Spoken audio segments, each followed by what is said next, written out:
10 સુધીમાં સૌથી પહેલા વાત કરીશું ઇલેક્શનની। લોકસભાની ચૂંટણી માટે કોંગ્રેસના ઉમેદવારોને લઈને મોટા સમાચાર છે।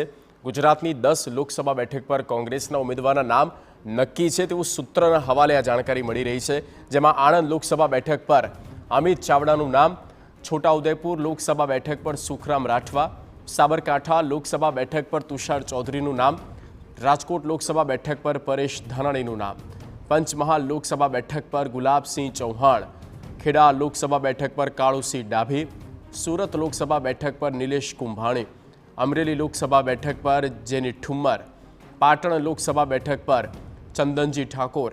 આવતીકાલે જાહેર થશે કોંગ્રેસની સત્તાવાર યાદી।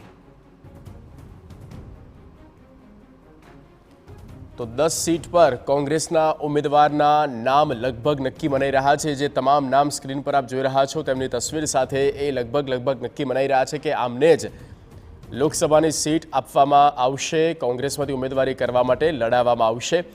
અને તમામ નામ આપની સ્ક્રીન પર છે। ઘણા પૂર્વ ધારાસભ્ય છે, કેટલાક સિટિંગ એમએલએ છે। નરેન્દ્ર રાઠોડ સંવાદદાતા ફોનલાઈન પર છે। નરેન્દ્ર, 10 નામ ચર્ચામાં છે અને કેટલી શક્યતા કે તે જ નામ આવતીકાલે આવી શકે જો આવતીકાલે જાહેર થાય છે તો?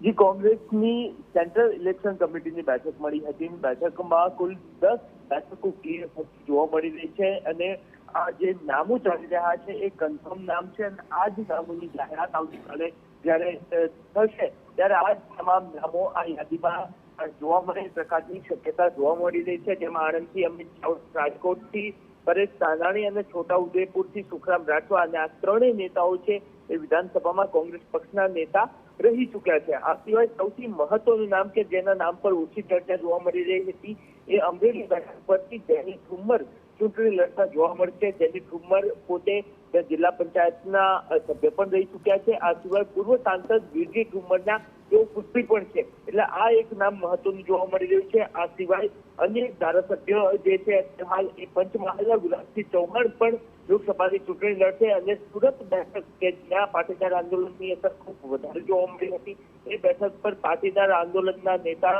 નિલેશ કુંભાણી કોંગ્રેસના ઉમેદવાર બનવા માટે જઈ રહ્યા છે। આ મહત્વના નામો હાલ સામે આવી રહ્યા છે અને આવતીકાલે 7 સુધીમાં અધિકૃત રીતના જે યાદી જાહેર થશે એમાં આ તમામ નામો પણ જોવા મળશે। બિલકુલ નરેન્દ્ર, આભાર આ તમામ માહિતી આપવા બદલ। તો આ જ નામ આવતીકાલે કોંગ્રેસ સત્તાવાર રીતે જાહેર કરશે।